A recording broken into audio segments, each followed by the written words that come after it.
नमस्कार साथियों, मैं कुणाल आप सभी का संस्कृति आईएएस यूट्यूब चैनल पे स्वागत करता हूं। आज की वीडियो में हम लोग बात करने वाले हैं संयुक्त राज्य अमेरिका की। दरअसल बीते दिनों एक लंबी श्रृंखला चली आ रही है संयुक्त राज्य अमेरिका के अनेक राज्यों द्वारा अपने यहाँ गर्भपात को प्रतिबंधित करने की। वर्ष 2022 में अमेरिका के सुप्रीम कोर्ट ने एक आदेश दिया था जिसमें गर्भपात पर बैन लगा दिया था। इसके बाद अनेक राज्य इसी कतार में आगे आए और उन्होंने अपने यहाँ पर गर्भपात को प्रतिबंधित करने वाले अनेक कानून बना डाले। हालांकि देखने वाली स्थिति यह है कि कुछ राज्यों ने इस पर पूर्ण प्रतिबंध लगाया है, कुछ ने आंशिक प्रतिबंध लगाया है। हालांकि आज के समय में अभी भी कुछ राज्य ऐसे भी हैं जो पूरी तरह से गर्भपात को वैध मानते हैं। ज़रूरी है कि हम लोग पूरा मामला समझें, क्या न्यूज़ है हमारे पास में, क्या स्थिति है संयुक्त राज्य अमेरिका के अंदर अलग अलग राज्यों की, और भारत के गर्भपात कानून क्या कहते हैं। अभी हमारे पास जो न्यूज़ है उसमें हमें यह पता लग रहा है कि संयुक्त राज्य अमेरिका का एक राज्य एरिज़ोना जो है उसके सुप्रीम कोर्ट ने आदेश दिया है कि भाई अब राज्य भर में गर्भपात बैन रहेगा। वहीं गर्भपात बैन रहने के साथ ही चर्चा हो रही है एरिज़ोना के 160 वर्ष पुराने कानून की, जो राज्य भर के अंदर गर्भपात को बैन करता था, लेकिन बीच में महिलाओं को गर्भपात का अधिकार मिल जाने के बाद यह जो कानून था यह निष्क्रिय हो गया था। लेकिन अब फिर एक बार सुप्रीम कोर्ट के इस आदेश ने इस कानून को जीवित कर दिया। सारी बातें समझते हुए आगे बढ़ते हैं, लेकिन उससे पहले ज़रूरी है कि हम लोग एक प्रश्न देख लेते हैं जो हम लोगों से आने वाली प्री परीक्षा में पूछा जा सकता है। तो आंसर कमेंट कर दीजिए, चीज़ें पता है तो, नहीं पता तो आगे बढ़िए साथ में, और वहीं अपने मेंस के नोट्स भी ज़रूर बना लीजिएगा क्योंकि चीज़ें आप लोगों से मुख्य परीक्षा में भी पूछी जा सकती है। अब यहाँ पर स्थिति देखिए यह है कि जून 2022 में अमेरिकी सुप्रीम कोर्ट ने आदेश दिया था और देश भर के अंदर जो गर्भपात के संवैधानिक अधिकार थे उनको समाप्त कर दिया था। इसके बाद अलग अलग राज्य इसी श्रेणी में आगे बढ़ रहे हैं। अब वर्तमान में यह भी माना जा रहा है कि अब थोड़े दिनों में अमेरिका के अंदर राष्ट्रपति पद के चुनाव हैं और आने वाले समय में इस चुनाव में गर्भपात एक बड़ा मुद्दा बन सकता है। इसकी भी प्रबल संभावना व्यक्त की जा रही है और चुनावों में ऐसे ही मुद्दे अक्सर आते हैं, बहुत तेज़ी से आग पकड़ते हैं और चुनाव को एक पक्ष की तरफ झुका भी देते हैं। ये हम लोगों ने पहले भी नोटिस किया है। समझते हैं अमेरिका के अंदर गर्भपात पर प्रतिबंध लगाने वाले कुछ राज्यों के बारे में। यहाँ पर स्थिति लगभग पूर्ण प्रतिबंध जैसी है। अभी वर्तमान में लगभग 16 राज्य ऐसे हैं जो गर्भपात को गैर कानूनी मानते हैं। जैसे कि अलबामा नाम का एक राज्य कहता है कि गर्भपात अवैध है। अवैध इन्होंने इस स्तर तक मान रखा है, कह दिया है कि अगर आपके साथ बलात्कार होता है या अनाचार होता है उस स्थिति में भी आप गर्भपात नहीं करा सकते। सिर्फ एक कंडीशन है आपको गर्भपात की अनुमति देने की, वो है कि अगर महिला के जीवन पर खतरा होगा या फिर घातक भ्रूण विसंगति होगी तो इस स्थिति में ही आपको अनुमति दी जाएगी, वरना अनुमति गर्भपात की किसी कीमत पर नहीं दी जा सकती। इसके साथ ही एक दूसरा राज्य है अरकानसास। यहाँ पर स्थिति यह है कि अगर जीवन खतरे में है, महिला का जीवन बचाना है तो ही गर्भपात की अनुमति होगी, वरना उसकी अनुमति नहीं दी जाएगी। पॉलिटिको की स्थिति भी ऐसी है कि अगर जान पे खतरा होगा या फिर बलात्कार या अनाचार की स्थिति होगी तो अनुमति है, वरना आपको बच्चा करना ही होगा। पूरी तरह से यहाँ पर व्यवस्था की हुई है। इसके अलावा टेक्सास, टेनेसी, मिसौरी, ओक्लाहोमा और साउथ डकोटा, इन सभी जगह पर हम देखते हैं कि गर्भपात अवैध बनाया हुआ है। ये प्रमुख राज्य हैं जहाँ पर गर्भपात को बैन कर रखा है अमेरिका ने। वहीं दूसरी स्थिति हम देखते हैं जहाँ पर गर्भपात को वैध माना जाता है। तो ऐसी स्थिति में संख्या जो है अधिक है, लगभग 26 राज्य हैं जिसमें वाशिंगटन डीसी का नाम भी शामिल है। तो अमेरिका के 26 राज्य ऐसे जो कहते हैं कि गर्भपात की स्थिति हमारी व्यवस्था में होनी चाहिए, महिलाओं को गर्भपात के अधिकार मिलने चाहिए, उन्हें अपने शरीर पे अधिकार मिलने चाहिए। तो इसके लिए 26 राज्य जो हैं वह आगे आए हैं। यह जो 26 राज्य यह मानते हैं कि प्रजनन विकल्प जो है वह अधिकार के रूप में स्वीकारा जाना चाहिए। यानी कि ऐसा नहीं होना चाहिए कि मान लीजिए गर्भ धारण कर लिया है तो उस स्थिति में बच्चा करना ही करना है, आपको प्रजनन विकल्प मिलना चाहिए। इसमें कोई दो राय नहीं, यह सभी राज्य ऐसा मानते हैं।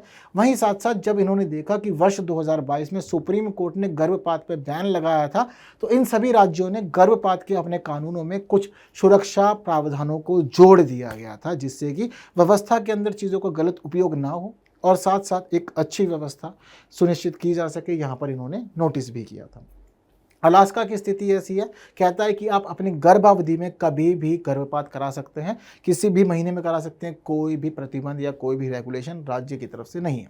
वहीं new Jersey, new Mexico, Oregon, Vermont, Colorado और वाशिंगटन डीसी सभी कहते हैं कि गर्भपात लीगल है, ठीक लगता है करवाइए, कोई दिक्कत नहीं है। इसके अलावा Delaware, Rhode Island, man, Minnesota, Virginia, Ohio, California, Connecticut और हवाई, इसके अलावा डेलिनॉइस, मैरीलैंड और मिशिगन, यहाँ सब जगह पर स्थिति है व्यवहार्यता तक गर्भपात कराने की। अब व्यवहार्यता तक गर्भपात की स्थिति का मतलब क्या है? यहाँ पर मामला यह है कि अगर गर्भपात जो है वह पूरी तरह से स्वस्थ रहने वाला है, यानी कि गर्भपात से माँ के जीवन पे कोई प्रभाव नहीं पड़ने वाला है, माँ का जीवन पूरी तरह से ठीक रहेगा, तो उस स्थिति में ही अनुमति दी जाएगी। और ऐसा होता है गर्भधारण की एक समय अवधि के बाद हम यहाँ पर यह भी नोटिस करते हैं कि माँ के जीवन पे बड़े संकट आने लगते हैं। तो इस वजह से यह ज़रूरी है कि आप व्यवहार्यता को समझें। यदि माँ का जीवन ही खतरे में आ रहा है तो उस स्थिति में चीज़ों को मैनेज करना ज़रूरी है। अदरवाइज माँ का जीवन व्यवस्थित है, कोई दिक्कत परेशानी नहीं है, तो उस स्थिति में गर्भपात की अनुमति दी जा सकती है। सब चीज़ें ठीक है, कोई दिक्कत नहीं। तो यहाँ पर इस प्रकार की व्यवस्था की हुई है। ये अमेरिका के कुछ राज्य कहते हैं ऐसा। ठीक है मामला, कोई दिक्कत परेशानी नहीं। तो यह वह राज्य हैं जो गर्भपात को वैध बनाते हैं। पर अमेरिका के अंदर ऐसी डिबेट क्यों चल रही है? अमेरिका के अलग अलग राज्य अलग अलग चीज़ें क्यों मानते हैं? कुछ राज्य कहते हैं कि गर्भपात की स्थिति होनी चाहिए, कुछ कहते हैं कि गर्भपात का अधिकार नहीं होना चाहिए। पर क्यों? पक्ष में क्या चल रहा है और विपक्ष में क्या चल रहा है, जरा एक बार इस पहलू को भी समझना जरूरी है। सबसे पहले समझते हैं कि गर्भपात के विरुद्ध तर्क क्या है, यानी कि वे लोग जो कहते हैं कि गर्भपात नहीं होना चाहिए वह लोग क्या मानते हैं। सबसे पहली बात तो शारीरिक जोखिम सबसे बड़ा। सभी लोग यह मानते हैं कि देखिए गर्भपात की स्थिति में महिला के ऊपर बड़े संकट आ जाते हैं, महिला का खुद का जीवन भी खतरे में पड़ सकता है। तो इस वजह से ज़रूरी है कि आप महिला को अनावश्यक परेशानियां ना दें। गर्भधारण हो गया तो बिल्कुल बच्चे को लें और बिना किसी प्रकार की छेड़छाड़ के। ये सभी जो छेड़छाड़ हैं ये सब प्रकृति के विरुद्ध हैं, तो ऐसी छेड़छाड़ ना करें, चीज़ों को समझते हुए आगे बढ़ें और बच्चे को पालन पोषण पर ध्यान दें। इसके अलावा दूसरा पहलू यह है कि आप एक ऐसी जान को मान रहे हैं जो पूरी तरह से निर्दोष है। एक ऐसा व्यक्ति जो अभी तक जिसने आंखें नहीं खोली है, संसार में नहीं आया, कुछ भी नहीं देखा है, आपने जन्म से पहले ही उसको मार दिया, ये बहुत ज़्यादा गलत है, ऐसा नहीं करना है व्यवस्था में। वहीं भ्रूण के भी अधिकार होते हैं, बहुत सारे देश ये मानते हैं। अनेक देशों में यह व्यवस्था है जो यह पहले से सुनिश्चित कर देते हैं कि अगर आपके गर्भ में कोई बच्चा आ गया है, फिलहाल वह प्रेगनेंसी पीरियड में है, लेकिन उसके बावजूद उसके पास अधिकार हैं, उसके मौलिक अधिकार को बरकरार रखना ज़रूरी है। और अगर आप इस प्रकार से उसकी हत्या कर दे रहे हैं तो उसके मौलिक अधिकारों का उल्लंघन है, संवैधानिक अधिकारों का उल्लंघन है, जिसकी अनुमति नहीं दी जानी चाहिए। ये अनेक देश अनेक कानून मानते हैं, जिस वजह से ये कहते हैं कि गर्भपात नहीं होगा, यह पूरी तरह से अवैध रहेगा। वहीं दूसरी तरफ एक पक्ष यह भी है जो मानता है कि गर्भपात की अनुमति मिलनी चाहिए। पर क्यों? सबसे पहली बात, महिलाओं को शारीरिक अधिकार मिलने चाहिए, ज़रूरी है। देखो, एक महिला को यह अधिकार होना चाहिए कि जो बच्चा उसके गर्भ में है वह उसको जन्म देना चाहती है या नहीं देना चाहती, यह अधिकार या यह निर्णय लेने की शक्ति जो है सबसे पहले महिला को ही मिलनी चाहिए। ऐसा नहीं कि सामाजिक दबाव हो, अन्य परिस्थितियाँ हों, उसको लेकर के आप चीज़ों को सोचें, नहीं। पहले महिला खुद देखे कि वह बच्चे को पाल सकती है या नहीं पाल सकती है, पारिवारिक स्थितियाँ क्या कहते हैं वगैरह वगैरह बाकी चीज़ों को समझे, तब जाकर के वह निर्णय ले। और ऐसी स्थिति में अगर वह बच्चा करना चाहती तो ठीक, अगर नहीं करना चाहती तो अधिकार होना चाहिए उसके पास में गर्भपात कराने का, वह अबॉर्शन करा सके। तो निर्णय लेने का अधिकार महिला को मिलना चाहिए, क्योंकि उसका शरीर है, उसके शरीर में सब कुछ हो रहा है, तो उसे ही अपने शरीर पर अधिकार ना मिले, ऐसे जीवन का, ऐसे फंडामेंटल राइट्स का क्या फ़ायदा। और अगर हम महिला को उसके शरीर के संबंधी अधिकार नहीं देते तो यह भारतीय संविधान के अनुच्छेद 21 का भी उल्लंघन है। क्योंकि भारतीय संविधान का अनुच्छेद 21 क्या कहता है? आपको प्राण और दैहिक स्वतंत्रता का अधिकार है, यानी कि आपको यह अधिकार है कि आप जिएंगे और आपको यह भी अधिकार है कि आप अपने शरीर के संबंध में निर्णय लेंगे। तो इस स्थिति में संवैधानिक प्रावधानों का उल्लंघन हो रहा है, गड़बड़ वाला मामला है। अच्छे जीवन में अक्षम, अगर महिला यह मानती है कि वह बच्चे को अच्छा जीवन नहीं दे सकती है, कई बार ऐसा होता है कि पारिवारिक स्थितियां बदल जाती हैं, बच्चा आपके गर्भ में होता है। हमने कई बार देखा कि बहुत महिलाओं के साथ में इंसिडेंट हुए कि 3 महीने 4 महीने बाद पति का देहांत हो गया, चीज़ें गड़बड़ा जाती हैं। उसके बाद आप उस स्थिति में नहीं सुरक्षित महसूस करते जैसे कि आप पहले सिक्योर फील करते थे। तो उस स्थिति में बहुत महिलाएं निर्णय लेती कि बच्चे को अभी नहीं धारण करना है, जीवन बदल जाएगा बच्चे के आने के बाद में।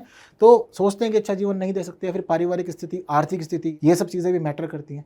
इसके अलावा बहुत बार यह होता है कि आप एक वैवाहिक जीवन में हैं तो बाकी सभी चीज़ें होती हैं, आप फिजिकल इंटीमेट तो होते हैं, लेकिन इस दौरान अगर मान लीजिए कि आपका जो वैवाहिक जीवन है वह पूरी तरह से दुष्कर है, मारपीट होती है, परिवार में सुख शांति नहीं है, ऐसे परिवार में बच्चे को ले जाके करेंगे क्या? तो उस स्थिति में भी यह सभी चीज़ें मानी जाती है कि बच्चे को नहीं जन्म देना चाहिए, पहले ही चीज़ों को रोक देना चाहिए, ऐसा अनेक विशेषज्ञ मानते हैं।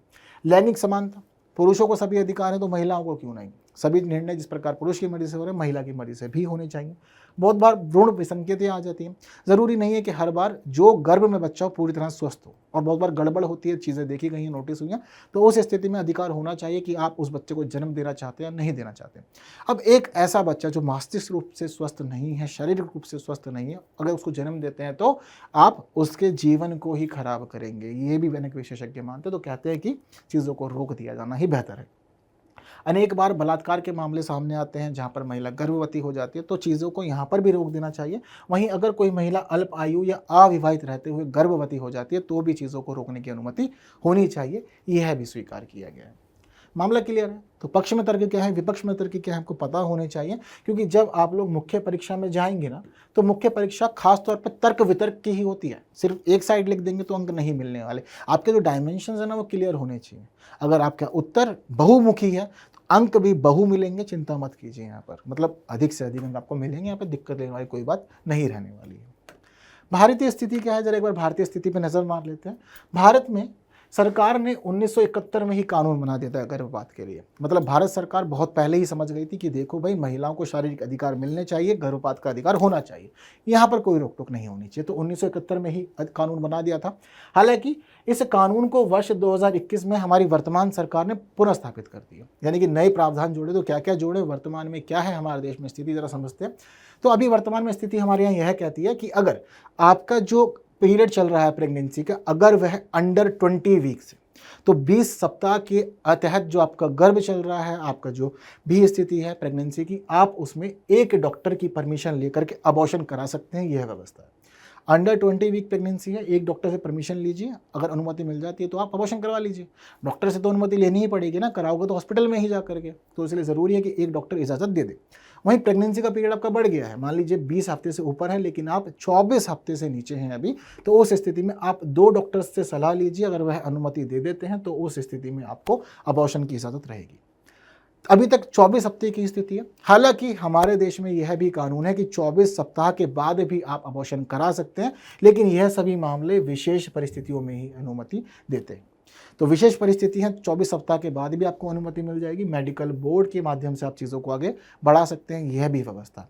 इसके अलावा एक बात आप लोग ध्यान रखिएगा कि अगर चीज़ें गड़बड़ाई हुई हैं, जैसे कि मान लीजिए बलात्कार वाला मामला है, अविवाहित वाला मामला है, तो ऐसी स्थिति में क्या होगा कि आप चीज़ों को फील करते हैं गलत है तो बातचीत कर सकते हैं, तो भी आपको कोर्ट के माध्यम से, अनेक बार हमने देखा है कि कोर्ट ने इजाज़त दी है कि गर्भपात की अनुमति दी जाए, चीज़ों को आगे बढ़ाया जाए। बलात्कार वाले मामले में हमने देखा कि काफ़ी लंबे समय तक भी अनुमति मिल गई है अबॉर्शन करा लेने की।